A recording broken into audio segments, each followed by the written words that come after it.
My name is Morten Elvang. Welcome to the Agile Strategy Meetup group. Today is a real pleasure to welcome Kristian Norling to give today's presentation.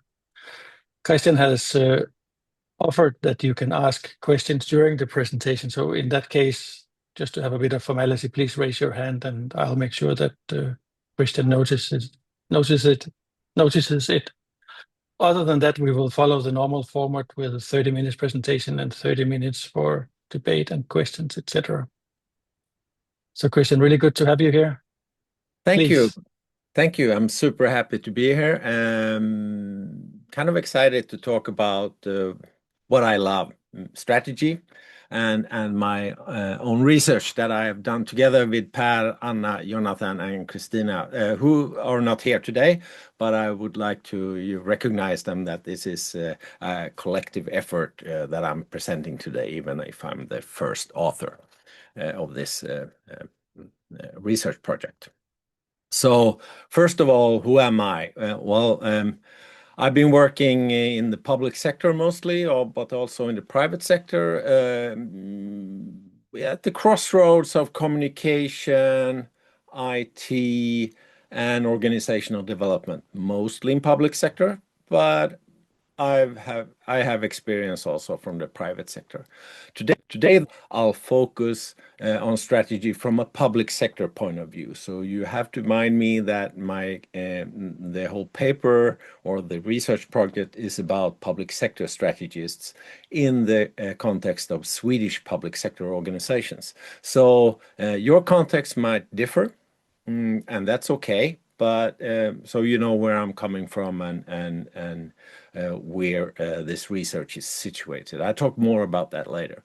But anyhow, my research interests are mainly around digital transformation and strategy mostly. So that's what I'm interested in. And of course, there are some adjacent fields to that, like change and bureaucracy and stuff like that are part of being in the public sector. So I have both a practitioner experience from being a strategist, but also recently, the latest years, I did my dissertation last year, and now I'm a postdoc at the University of Gothenburg, where I do research on basically just digital strategizing, mostly.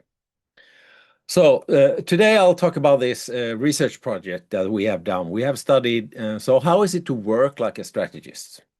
Within the public sector, then I'm working especially in the field of digital.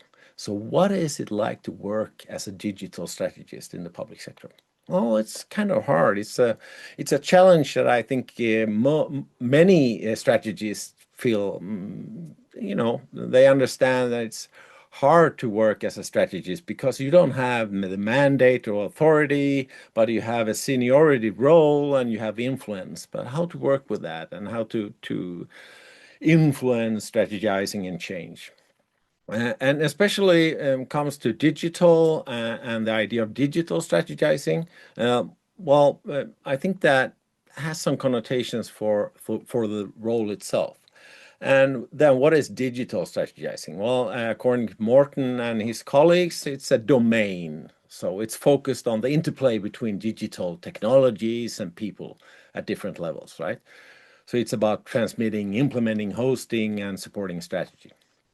So what I'm focusing on is actually the work of this role of the digital strategist within this domain field.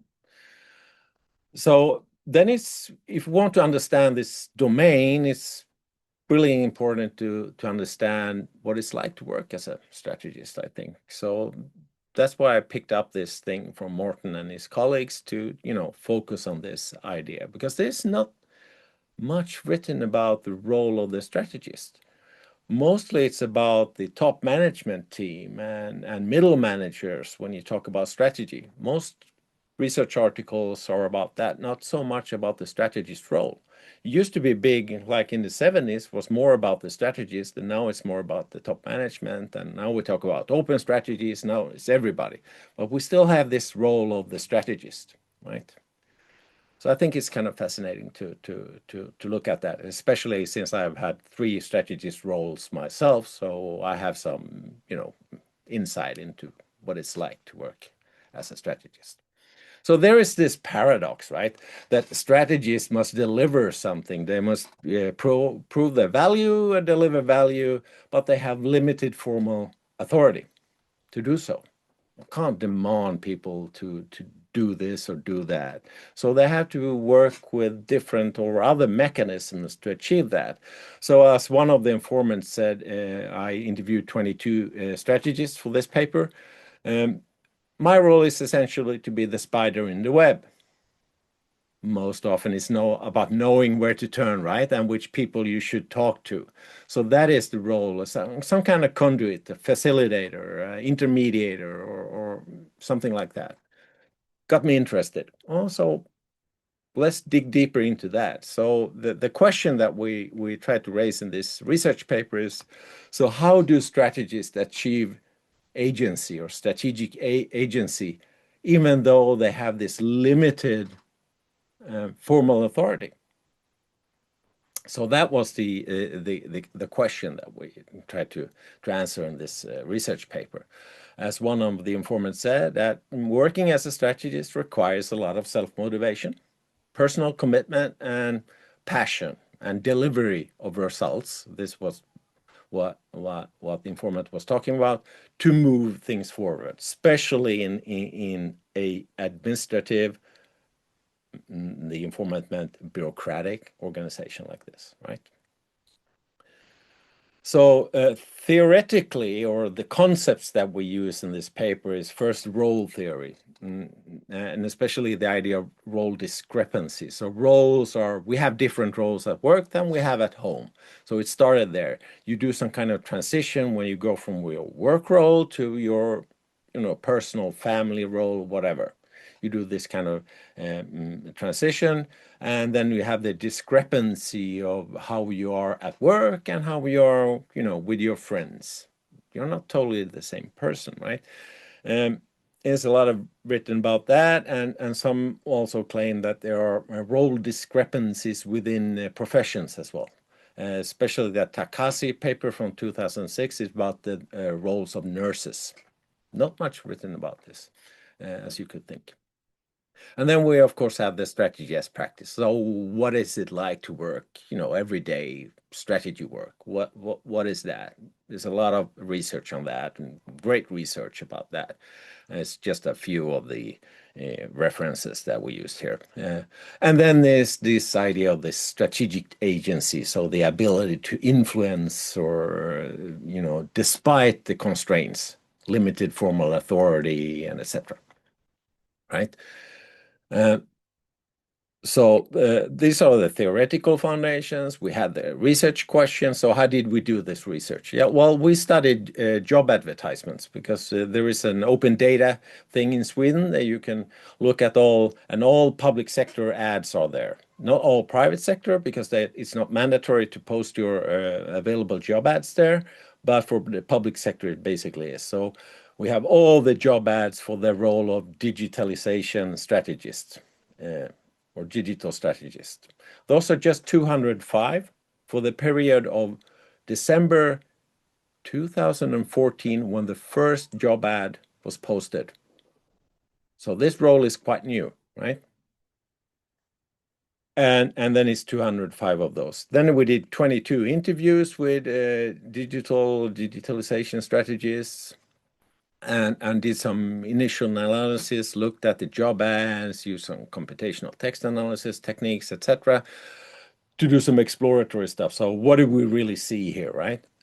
And then we tried to recognize or find some kind of patterns in that data, and we went back and forth, did new analysis, etc., and find some patterns that I will talk about more lately. And then we did some theorizing on that. So we tried to build some new theory, or expand existing theory on that notion. I'll go through that shortly. So the empirical context is these strategist roles in Sweden. So what you see here is the number of job advertisements for municipalities, regions, and state agencies. The blue dotted line is municipalities. So most of the job advertisements for the role of digital strategists is within the municipalities, right? So we focused our interviews on that as well, and we also looked at there are different role types. So sorry, the first was role types, and the second was the organizational type. So we looked at digitalization strategists, and also CDOs and digital managers. That was the first to your left, and then you can see how they were distributed. So red is municipalities here in the right-hand side graph. Sorry about the confusion there.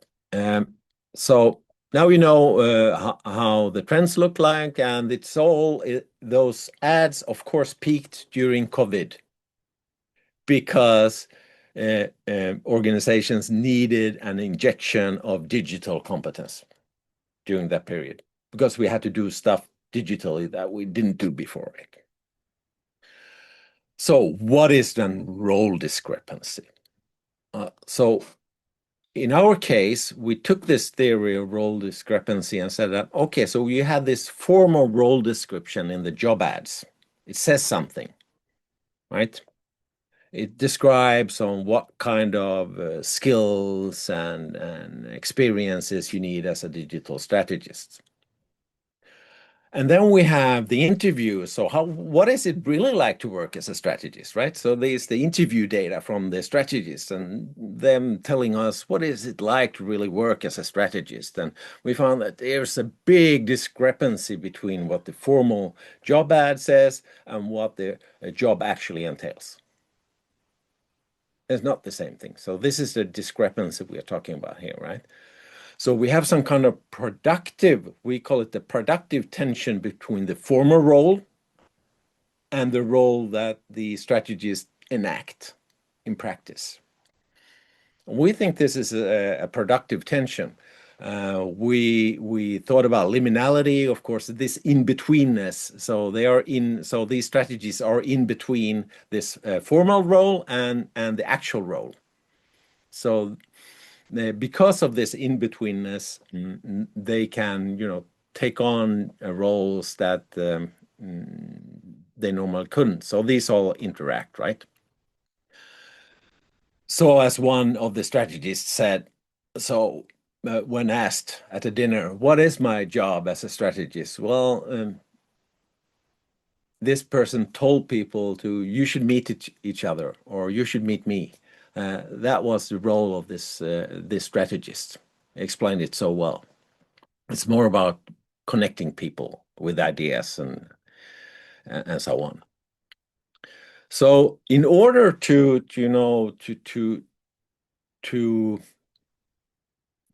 function or deliver value as a strategist, what we found in the interview data was that each one said that I have many different roles during a workday. I need to take on different roles depending on who I meet and what's the context and why am I at the meeting or why am I involved in a specific project. So we took this idea of repertoire. So there are other people written about repertoires within the strategy, but not about roles and role repertoires. So we took the idea of explaining what the interview data said. So the first mechanism that they used was kind of a navigating mechanism. So a mechanism is a kind of, you could call a process or a motor for a process. So it's kind of what drives something, is to create informal pathways when formal channels are not efficient. So hierarchy. So go outside the hierarchy, for example, and talk to the people who might not be in charge but are influential. That's one. So you have to navigate the political structure, so to say, of an organization.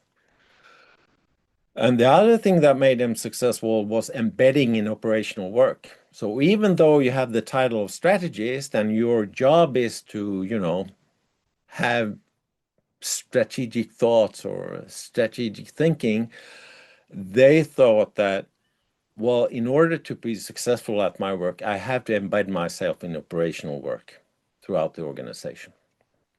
So they built trust, basically, by being involved in projects or helping some part of the organization to achieve something.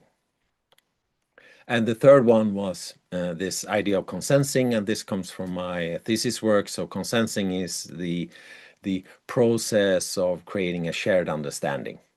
So it's not consensus, it's not shared understanding of a specific decision, but a shared understanding of where we are going with the strategy, right? So the shared understanding of that doesn't mean that we are in consensus for a specific decision, right?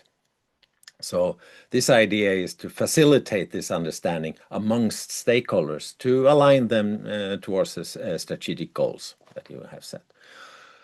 And they use this role repertoire differently throughout the day. So they use these three kind of mechanisms to entail a couple of different roles. And they exemplify these roles like, when I'm navigating, I'm a diplomat, I'm a mediator, I'm a broker. So I am broker of ideas or broker of connections, or I mediate between people who I've never met, or, you know, there might be some conflicts between different parts of the organization, etc. And as this embedding was taking on the role as a project manager. Even though if I'm hired as a strategist, I see the necessity to sometimes act as a project manager. Many of these strategists actually have experience from being project managers before. It's quite a normal career path, at least from the persons that I interviewed. And sometimes you're an expert, right? You help make procurements or implementing an IT system or some kind of digital system. So you're the expert and helping them out in that regard. And the consensing part was facilitate and being an evangelist and a translator of language between IT, operations, and top management, for example. Three different languages that needs to be interpreted between these different kind of languages that they use. So in order to transition between these kind of roles during the day and these kind of mechanisms that they use to, the motor of the processes that they work in, navigating, embedding, and consensing, they use two kind of tactics, you can say, or two ways of going between roles. Was one, they blended roles. So sometimes they were both a diplomat and a project manager. They needed both roles blended together to be able to do their work as efficiently as possible. But of course, mostly was about switching quickly between roles, between meetings or during the day. So in the morning, I was a teacher, and then when I was a diplomat, and at the end of the day, I was a project manager. So this is kind of how they did it. And as one so put it so well, that to be able to do the strategy work that I do, I need to be operational. But I never do 100% strategy or 100% operations. It usually leans towards one or the other, but it's always both at the same time. It's always both. And this is kind of interesting. Think about this from the terms of open strategy and strategizing perspective, saying that, well, it never is only strategy that we do. We also get our hands dirty and help out, in a sense. So doing these things, doing the embedding, the consensing, and that stuff, they got currency of influence. That's why they do this. Since they don't have any formal authority, they need some kind of currency of influence. And they get that through doing that, through using these mechanisms and taking on these roles. So they get credibility. They demonstrate that I know my stuff. I've been doing this. I'm not just a someone who comes in and talks and have abstract strategic thoughts, I know how to do this stuff, and I can help you out with this. I prove my worth, so I'm credible in that sense. At the same time, they get legitimacy, of course, so they can connect the actions that we do throughout the organizations when they are embedded, for example, with the strategic organizational goals. They get shit done, basically, because they know who should talk to who and who to talk to solve problems, etc. So they are the go-to guy. And they gain, of course, by this trust, but they gain it by having a sustained, consistent social interaction, or basically what they said, I talk to people all the time, consistently. That is what I do. Not so much thinking, but more talking all the time. So the conceptual model that we're then doing all this, as we are researchers and stuff like that, we love our models, and these are always simplifications. All models are wrong, but some are useful, right? So we did this conceptual model. Strategist has no formal authority or mandate, basically. And they're hierarchically in between roles. They're usually connected to some senior manager, top manager, so on. So they have their ear, but no influence. So they're in between operations and top management. So they have this in-betweenness. And this creates this productive tension, or this role discrepancy in that sense as well. Not only between the ad and the actual enactment of strategy work. So this promotes the idea of building a kind of role repertoire using navigating and embedding and consenting mechanisms. So this discrepancy kind of feeds the idea that I need to take on many roles to get my work done, to get the strategy work done. And this is kind of interesting because if you look at the people that we interviewed, most of them were pretty senior and had an extensive experience. And I think that this connects highly to the idea of phronesis, this practical wisdom that you acquire by doing stuff. So most of them did not go straight from a university to take on a strategist role. And almost all the seniors said that you should have many roles within an organization or in different organizations to understand all the roles, to acquire the roles that you need to be able to get the job done. So in the end, using these roles enables the strategists to get this strategic agency. So they get agency to influence people and get stuff done, basically. And they do this through the currency of credibility, legitimacy, and trust. As all simples are, theoretical model, and life is more complicated than this, but this is kind of something that most strategists know by heart. But academically, it has not been written so much as you might think. So there are some kind of practical implications, I think, from this, from my own experience, is that we need to rethink recruitment. And I think that the job ad said had a very, they lean towards that you should have technical expertise, you should know this framework, and you should know ITIL, and you should know this ISO standard, etc. Very, technical requirements in that sense. This is what you should know. And this is all good. But if you don't have the relationship capabilities as a person, I think you might often not do as well.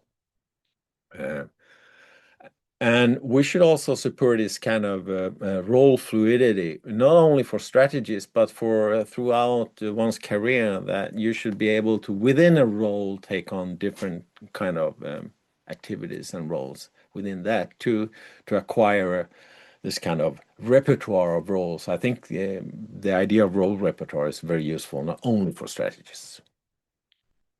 And I think that in performance management, this idea of this relational capabilities or your social skills should be highlighted a bit more than your technical requirements. Remember, I come from an IT perspective where your technical expertise is highly valued, and it should be. But as a strategist, you might need a complementary set of skills that should be valued in its own. As all research projects, this has some serious limitations. We only talk about Swedish public sector with a very special consensus culture and stuff like that. Might be comparable to the Scandinavian countries and so on. So it's public sector, but I did this presentation at an international conference in Bologna in April, and there were people from all over the world that kind of saw that there was something more to this than just the Swedish context. It was useful for them as well. It's a cross-sectional research design, and we used LinkedIn-based sampling approach. So we recruited informants through LinkedIn. There can be some self-selection bias in that, for example. So we only got the really, interested people to talk to us. But what should we do about this in the future? Well, we could do some longitudinal studies of this repertoire development, follow the same kind of strategies. Do they add any roles to their repertoire as they work in this role for more years? We should also do comparative analysis because we only did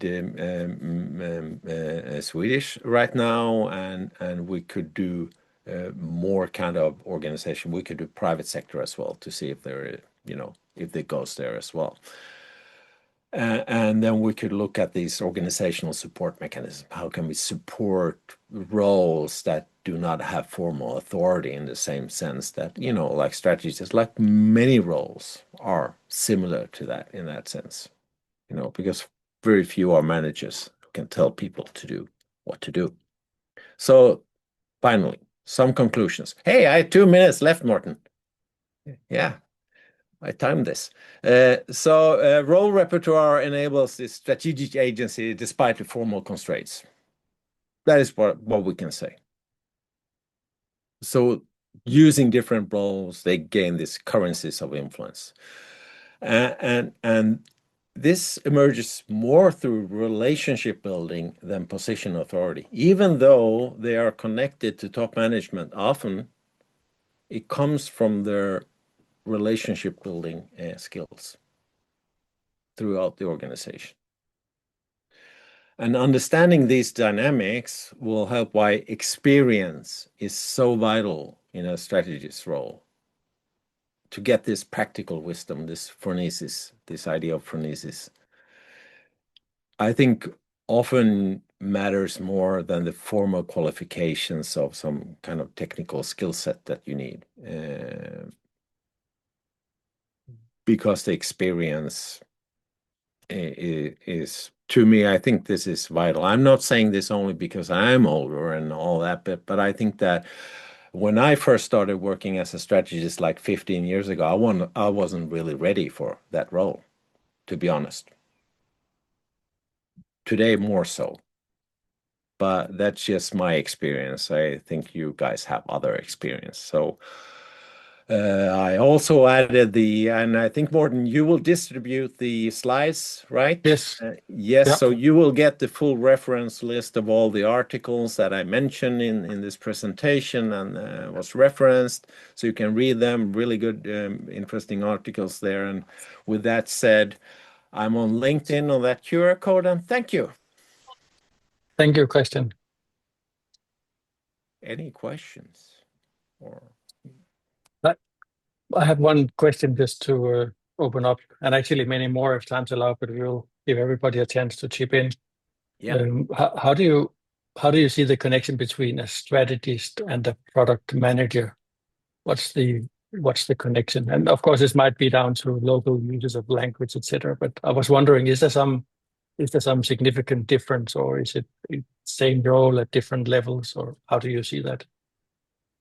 Well, one has the formal role of strategist, but I think that strategy is for everyone within an organization. And I think especially a role like a product manager definitely is a strategist role in a sense. Absolutely. So I think there are a lot of things you could pick up from this research study, even though you're not a strategist or so. But I think many roles within an organization or positions could use this. So that's, Yes, yeah.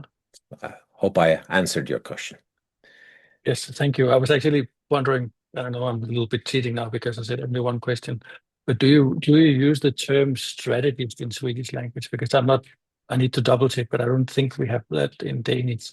It would be something else. Yeah, that might be one of the contextual things that differs, right? It's a senior role. It's a Yeah, highly it's, regarded role yeah, to get the position of strategist. yes, yeah. And there are quite a lot of these. Some, if you're mean, you could say that that's the role you get when you fail as a manager. Some Mhm. say that, between a rock and a hard place, that then you become a strategist. So I'm having been a manager myself, I might be one of those. Mhm.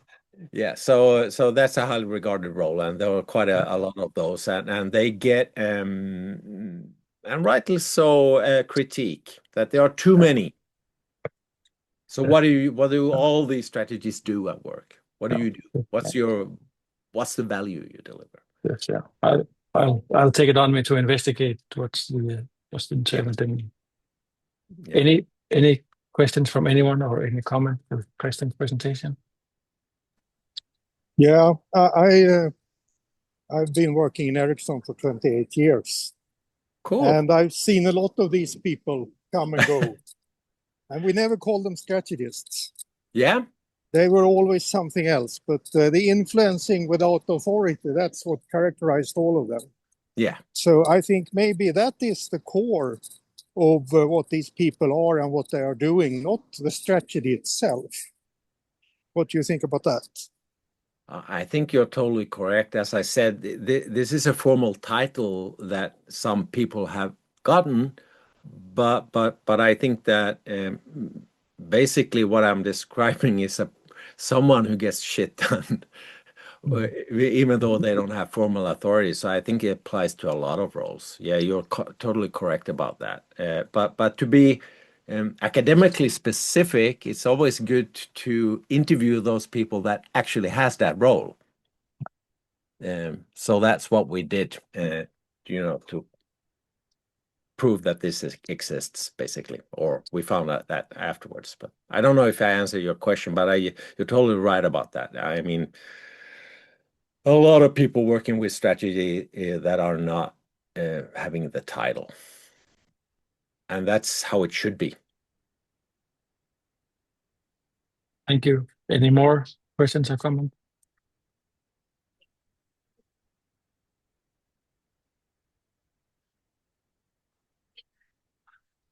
So So I hope I, I hope I had some energy left because I've done like and I had 3 presentations today and had a oh class as wow. well. So No, Kristian, I'm just a little want to bit make tired. just want to make sure we keep everybody attention. But I actually have some comments, and Yeah. um, I really appreciate your work because I think you're opening up a dynamic aspect of the whole idea of strategy that I think is developing. Where, and I wanted to ask you where I actually see that because things are more high pressure at the Mm. moment, but you also need to stay integrative. That you could even say that strategy is becoming a language of integration in the larger organizations, and with that, more prominence to the role of the strategist. And what I also read into this, and I'm sure it has always, from a pragmatic point, been different, but typically a strategist would be someone to flesh out the stone tables and carry them down from the mountain and drop them for the people to get things done. But now there's a whole set of other activities, which is actually about what happens after deliberation that can even feed back make you re-deliberate. Yeah. So knowing that this was not in your scope of research, I just wanted to ask, how do you see that developing with the wider organizational implications and the role of strategy in that context? Well, I think that this idea of creating a shared language, a shared understanding, and dialogue is what kind of connects what we usually do using Mintzberg's work of deliberate strategy. That's something that we plan and intend to do, and also connects with what is happening, what is emerging, and this emergent idea of strategy. I think the way to connect these two streams of strategy within any organization is to do the talking. And connecting people. So I'm not sure I answered your question, but I think that the notion of strategic dialogue is like super important. That is really actually the core of my research. Is always revolves around this notion of dialogue. So I think that in order to go faster, sometimes we must slow down, and I think that. Maybe sometimes the role of the strategist is not just looking forward and anticipating things, but also to say that, hey, we need to sometimes slow down a bit as well, to do some real thinking about important topics instead of rushing and just, showing potent action, by taking decisions. So I don't know if I really answered your question, Morten, but that basically what I'm mostly thinking about is how to do this without becoming too formal, and without excluding anyone from this dialogue, because it happens all the time. Taking, making please, Norma. Yeah, sorry. Then you mentioned about making decision, because the strategy, I understand, do not have a mandate. It's possible that this person has the power to take decision, or it's just the responsibility is just to influence the ones who can make decision. Yes, so they influence the people in power.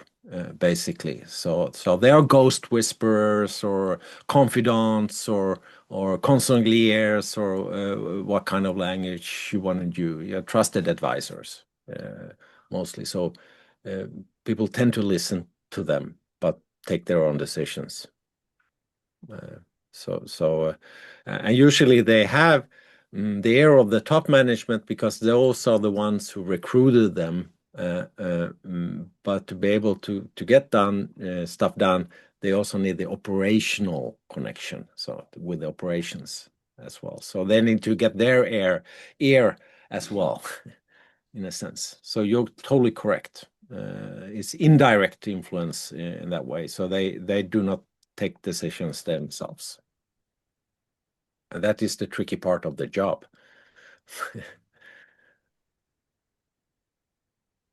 I think. Anything else? Then I have one on language, because as a non-native English speaker, I've always been struggling with words like alignment, cohesion, whatever. And then when I read your article in Swedish, you had this wonderful word, which is called samsyn, which I will translate as seeing things equal. Yeah. And actually, at first, I took that as a strong word that could potentially replace a lot. But there seems to be an even stronger word, which is called samordning, which is being like that you see and agree things equally.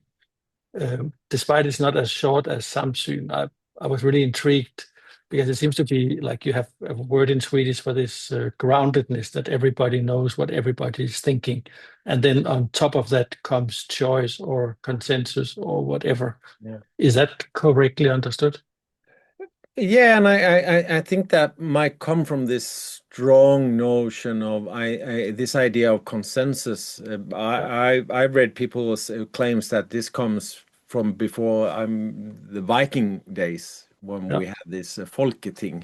So we Mhm. have Yes. Yeah. the parliaments, the Yeah. local councils and stuff like that. Yeah. So it comes Yeah. from that sense, and then all these words that use some, which is some kind of Yeah. word with Yes. Yeah. cooperation, Yeah. Yeah. co-understanding, Yeah. uh, Yeah.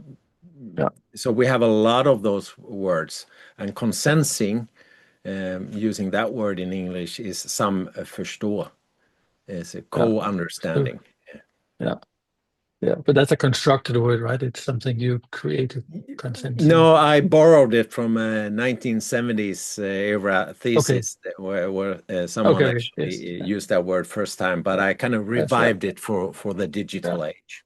I Yes. talked to one Okay. of the person who actually coined the phrase in his thesis Yeah. work. So I got his blessing using it. Yeah. It was a big So moment for me. yeah. So as it just a label for this assumption would be okay to use, even if it's a weaker form than the other one, samordning.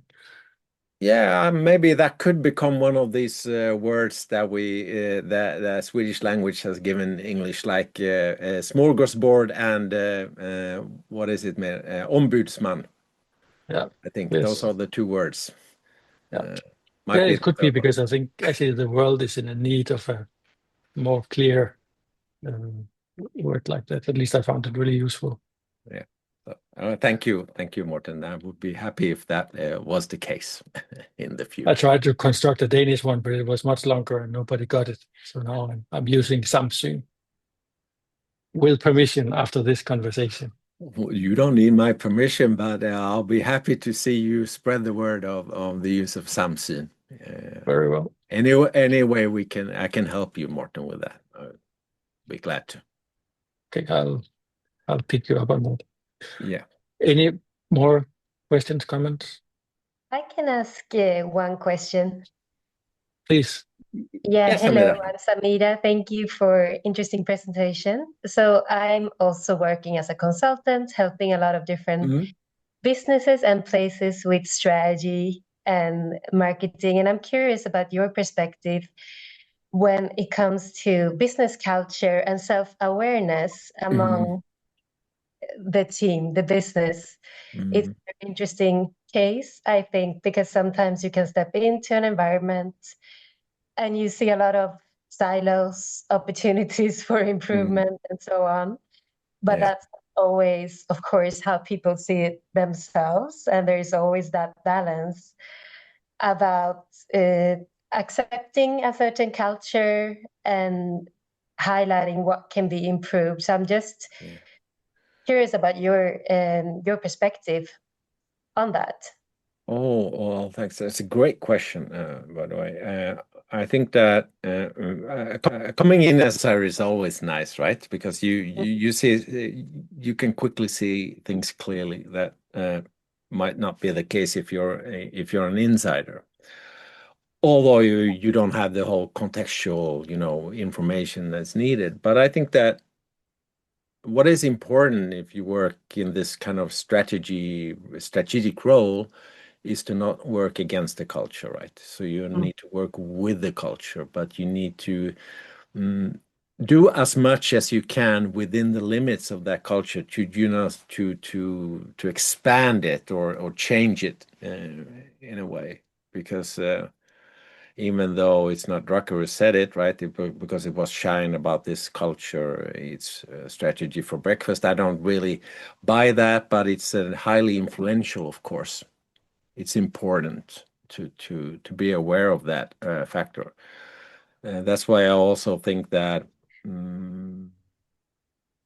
having worked within the public sector for a long time, and I always get colleagues who have their whole experience coming from the private sector, and it's not an easy transition to do, to come from the private to go to the public.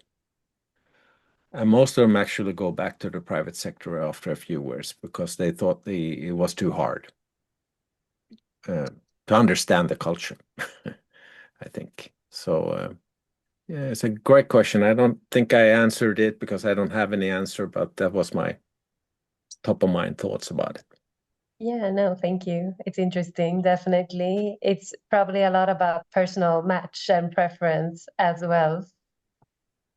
Oh yeah, yeah, and how skilled you are at, working within the boundaries. So what is Yeah, acceptable, but exactly. still, Showing what's stretching possible the, when you, yeah, yeah. okay.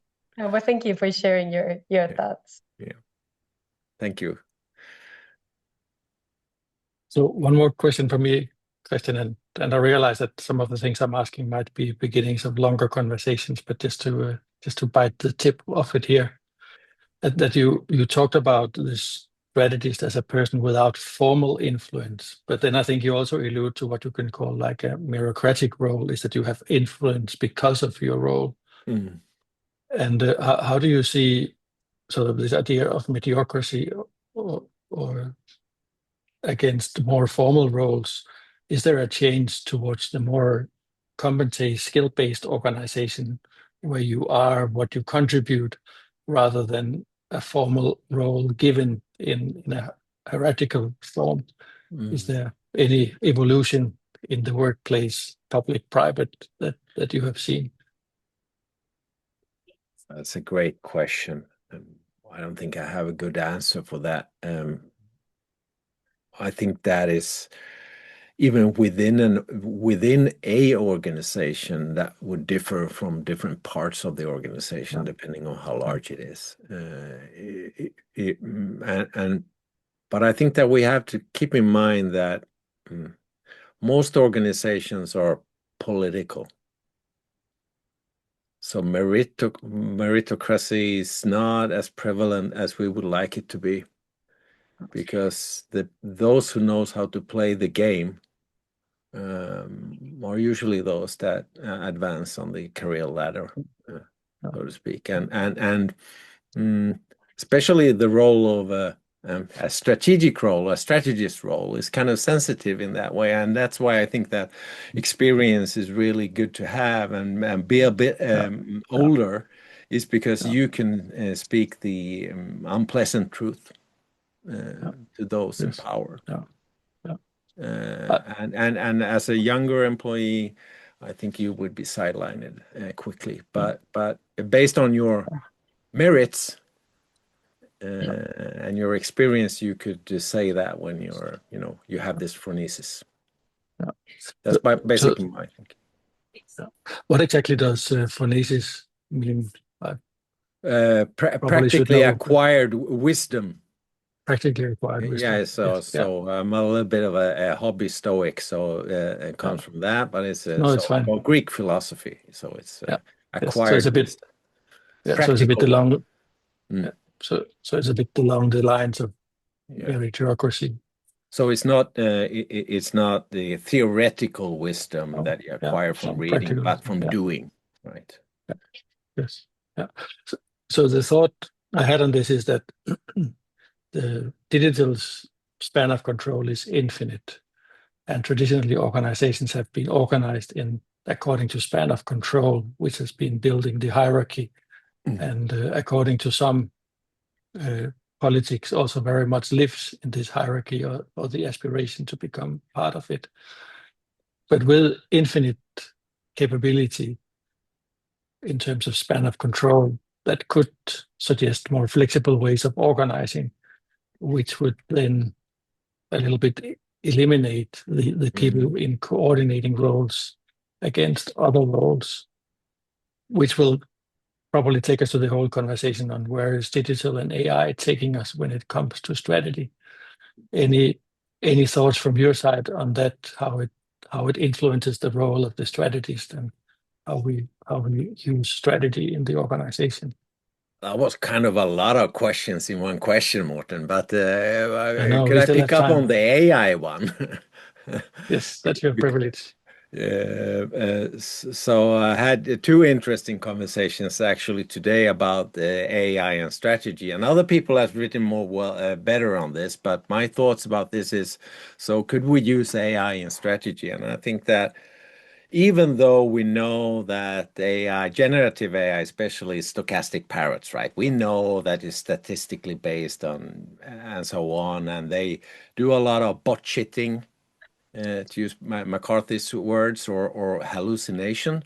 But in strategy, when we are forward looking and looking at the probable or improbable scenarios, this kind of bot shitting is not bad. It could actually be something really good, because it could open up our eyes to something that we haven't thought about. So from that sense, AI is good. But on the other hand, from this idea of phronesis, from practically acquired wisdom, if you use AI to, formulate strategies without knowing stuff, or having experience from it, could be a really bad idea, I think. Because you don't know how the idea proposed by generative AI in a strategy lands within an organization. Thank you. Yeah. But and coming to the hierarchy thing, I think the hierarchies exist because they work. I don't say it's the best solution, but it's the best workable solution we have. It's like democracy. It's not utopia, but it's the best working thing we have at the moment. I think there are the scholars as well. There is one prominent professor in Copenhagen Business School who talks about this a lot. Can't remember his name now, but he's written a book about why hierarchies are a good thing. Yes, I think I know the name. But isn't that exactly where the debate is at the moment? Yeah. So you say the hierarchy represents the closed organization. When you want to leverage digital technologies, you require open access to information. It's almost like if you are not open access, you are at a deficit from the beginning. On the other hand, because of the hallucination, it's about the relevance of the information, and in the end, the human judgment and authority of the outcome of all this tickle-tackle. So it's almost like a complete reversal of the organizational challenge from closed access, protecting the information, to open access as much as. But I think this is not a binary thing. This is not either or. This is actually both and. Yes. We could kind of we need hierarchy in a sense, but we also need this. What you're explaining here, this openness and inclusion. And Very well. Last chance for anyone to ask a question, so we can end through style, which we will. Tom, please. Tom. Okay, so just very shortly, I got a bit disturbed when I heard the use of strategist, and when I listened to the whole talk, I thought, well, isn't the word coach what you could even say senior coach or influential coach or even strategic coach, but it sounds like coaching. What do you think? Well, I think there are a lot of similarities, of course. Yeah. So, as I said, I don't think it's not important what the role is called. We happened to interview these people because we looked at the job ads and those with the formal role of strategist. But I think that this applies to a lot of these roles, and coach could be another title as good as a project manager, or like you said, product manager. There's a lot of roles that need positions that needs this kind of role repertoires to be able to do their work, right? And the mechanism. So you're totally right about that, Tom. I'm totally in agreement with you on that. We just happen to study the position of strategist here to make a point, I guess. And this was exactly the thing about your work that intrigued me, because I had been looking at, from an agile perspective, the name of the group is the Agile Strategy Meetup Group. Is that how can agile take a stronger stance in strategy? And you just opened up a whole new perspective that I had intuitively seen, but not to the level of practicality that you went into. So Tom actually fully agree to probably the answer your question in slides. Absolutely, this is a coaching role. This is like the spider in the web to make things working the way I read your work. And you not only cook up the strategy, you also make people eat it afterwards. Exactly. Okay. Well, thank you. I'm happy that I could make this contribution unknowingly, but thank you. Thank you, Morten. Maybe this is a Thank good you, Tom, note for to a end. good question. Yeah. Any other questions? We still have a few minutes, or we can. Yeah, so if anyone wants to reach out after this, and please feel free to do so. I'd be happy to connect on LinkedIn and continue talks. Thank you. And, Kristian, just thank you before- for having me and for all the great questions. Well, absolutely. We have a tradition for ending by asking you, is there anything we can do for you?